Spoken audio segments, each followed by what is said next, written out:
Welcome to Man Does Tech, where I solve the problems you didn't even know you had. You start by confirming credentials and two-factor access.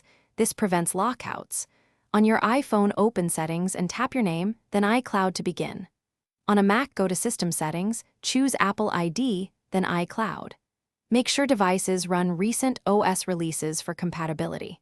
Once signed in, review the initial sync prompts and choose which data categories to enable. This immediate action gets your devices ready to upload and sync essential items like contacts, photos, and backups. Once signed in, you choose what iCloud will manage and why that matters. On each device, toggle photos, contacts, calendars, and messages to control sync behavior. Then open iCloud storage to view usage. Upgrade to 50 GB, 200 GB, or 2 TB if needed to avoid interruptions.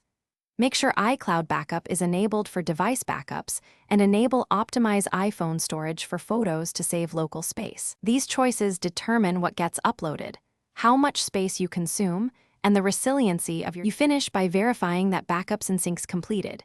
Check the most recent backup timestamp and open photos, contacts, or notes on another device to confirm presence. If sync stalls, sign out and back into iCloud, restart the device, or toggle the specific iCloud option to force a refresh.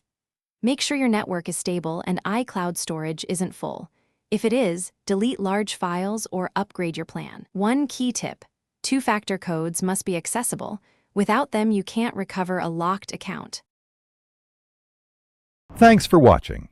If you found this helpful, don't forget to like and subscribe.